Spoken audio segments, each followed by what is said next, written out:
This is 6.1 radian measure. We're using radian measurement to represent the size of an angle. Angles are commonly measured in degrees. The mathematics and physics, however, there are many applications in which expressing the size of an angle as a pure number without units is more convenient than using degrees.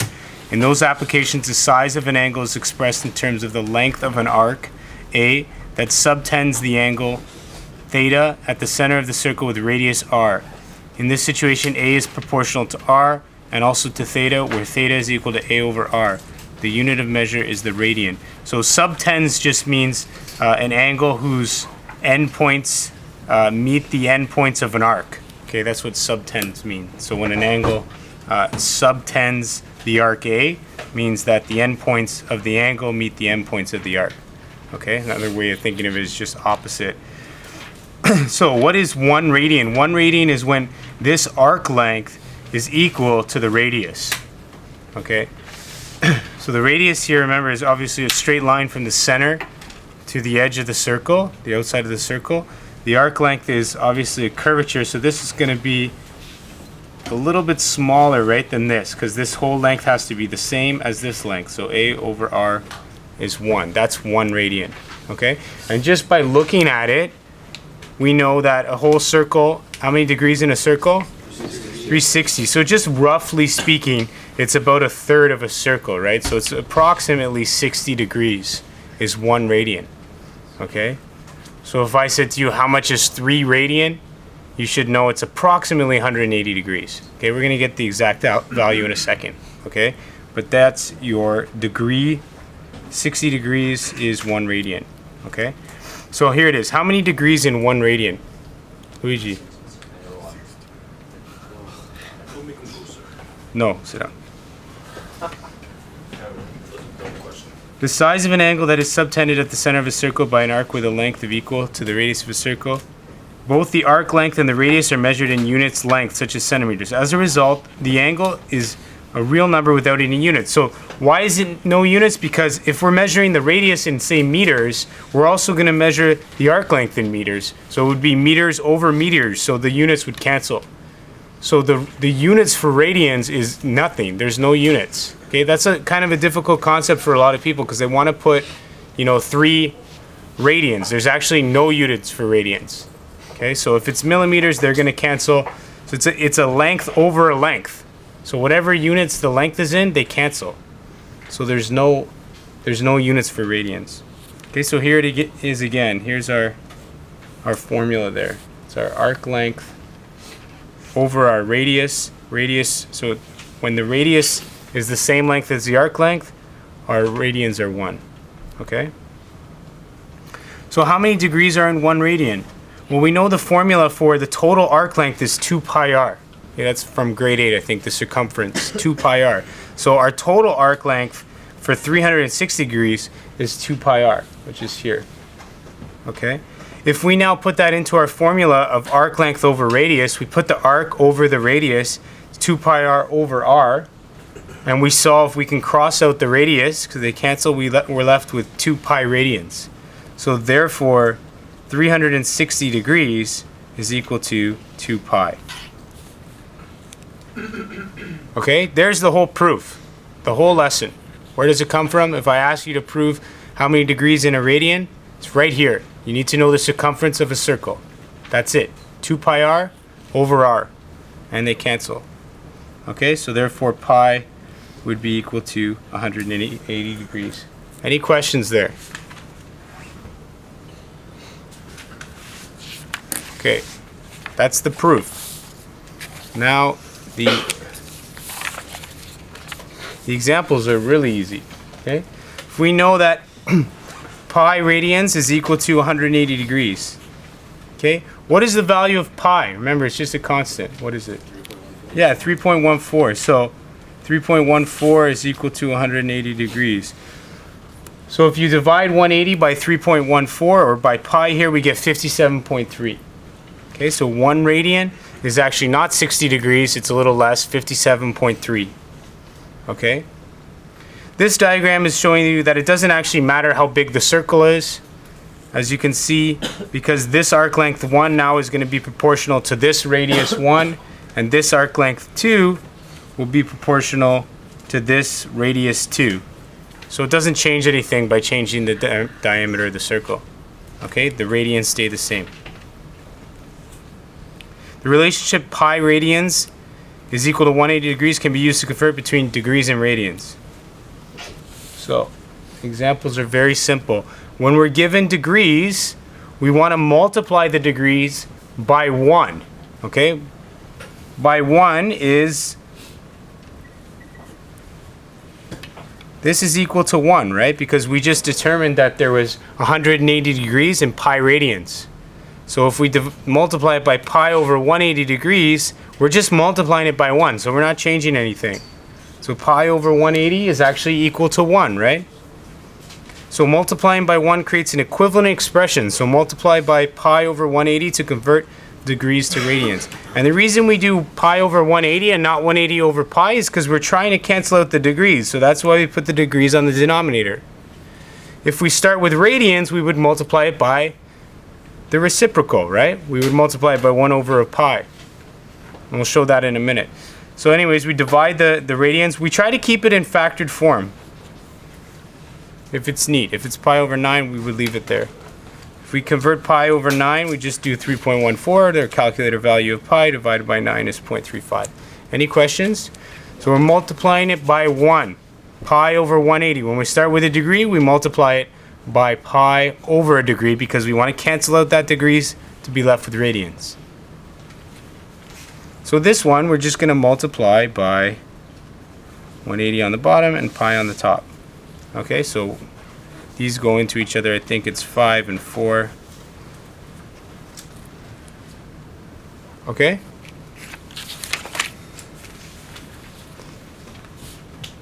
There it is. So 225. You just divide it by 45. Just 5 goes into 225 5 times and 4 times. Your calculator would do this, I think, if you just press this button. Right? Your calculator will actually take that 225 over 180 and convert it to lowest terms. Okay, and then you could convert this to a decimal value. Just do 5 times pi divided by 4 in your calculator. Okay, when we're converting from radian to degrees, there's 2 ways to do it. One is if they give you in terms of pi, all you're going to do is sub in 180 for pi. That's it. And make the calculations and you get your degrees. Okay, why? Because pi radians is 180 degrees. So we just need to sub in 180 for pi. Simple. If they don't give you pi, they give you an actual decimal value, then we're going to multiply by that by 180 over pi. So what's the first thing you just type? Sorry? What was the first thing you say for example? If they give you pi in the degrees, you just sub in 180 for pi. That's it, and make the calculations. If they don't give you pi, they give you a decimal value, you multiply by 180 over pi, which is essentially 1, right? We're multiplying by 1. Okay, and then our radian values here cross out. You know, this would be radians here, and this is pi radians here. So these cross out, which is down here. We're left with 100.3 degrees. Any questions? Okay, so you divide 180 degrees divided by pi? Yes. You multiply 180 divided by pi when you're giving them radians. Any questions? Okay. Consider the formula theta is equal to A over R, theta being the radians, A being arc length, and R being radius. Explain why angles can be described as having no unit when they are measured in radians. Reason why is because it's millimeters over millimeters, or inches over inches, right? Reason why is because both arc and radius are measured in the same units, which cancel, okay? Good morning, teachers. I'm sorry for the interruption. Teachers of grade 10 students, could you please bring your classes down to the common area now in full uniform for a very brief assembly? All grade 10 classes, all grade 10 students must be in the common area. Thank you. Explain how to convert any angle measure that is given in degrees to radians. It's given in degrees, so it's given, so we multiply it by pi over 180. So we can cross out those degrees.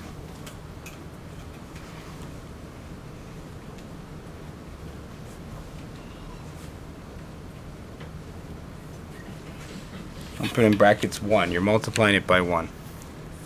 Explain how to convert any angle measure that is given in radians to degrees. So there's two scenarios here. One is you sub in 180 degrees for theta, or to multiply by 180 over theta. Okay? Whatever value they give you, you multiply it with that unit on the denominator so they can cancel. Any questions?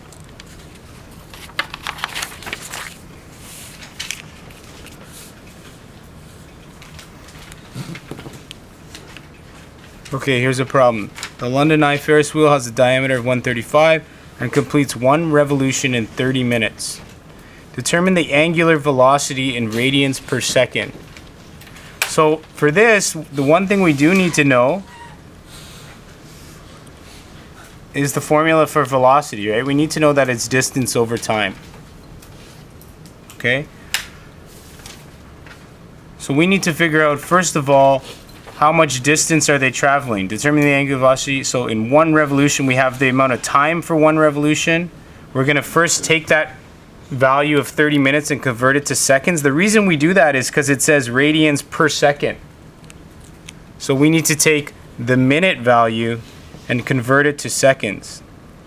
Okay, that's just because it says minutes per second. If it said radians per minute, we wouldn't have had to do that. Okay, but that's what it's asking for. So we take 30 minutes and we multiply it by 60 to get the number of seconds. Next, we want to find the distance. So we know the distance in one revolution is 2 pi. Okay, remember we figured that out by doing the circumference 2 pi r, which is the arc length over r, and canceling them out. This was 360 degrees, which is equal to 2 pi, right? That's your circumference or arc length. Okay, so our total distance then in radian is 2 pi for one full revolution. Does that make sense? So there we have our radians per second. We divide them, we get this value here. Pretty straightforward. How far has a rider traveled at 10 minutes into the ride? So we have to assume here that the speed is constant. Okay, I think that's a fair assumption. Then we know if it's 10 minutes into the ride, well, if the total ride takes 30 minutes, we know that we've completed 1/3 a revolution, or we've got 1/3 a way around in 10 minutes.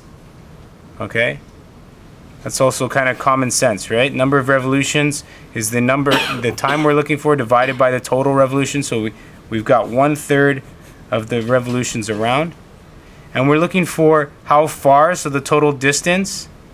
We would take 1/3 and multiply it by the circumference, right? Because the circumference is the distance around a circle, right? So if we get 1/3 the way around, this is going to be 1/3 times 2 pi r. Okay, and a radius was given at the beginning, or the diameter, sorry, was given as 135. We can divide that by 2 to get the radius of 67.5. So there's our formula. 1/3 2 pi times 67.5. Yeah. So we just divided the final answer by 3. We have the final answer. Which final answer? Final answer for 30 minutes along the time. You could have divided the total circumference by 3, yeah? That's what we did here, yeah. 1/3 times the total circumference. Yeah. The way you're suggesting is the exact same way, just in different wording. you're saying the total circumference, which is here, and divide it by 3, which is the same as multiplying it by 1/3. Any other questions with that one? All right. Okay, in summary, the radian is an alternative way to represent the size of an angle. The arc length A of a circle is proportional to its radius r at the central angle that it subtends. Theta by the formula theta is equal to the arc length over the radius. So this over this. 1 radian is defined as the angle subtended by an arc that is the same length as the radius. So when this arc length is the same as this radius, you'd have 1 radian. Using radians enables you to express the size of an angle as a real number without any units, often in terms of theta. In terms of pi. It is related to degree measured by the following conversion factor. Pi radians is equal to 180 degrees. To convert from degree to measure to radians, multiply by pi over 180. To convert from radians to degrees, multiply by 180 over pi, or sub 180 degrees for pi. Okay?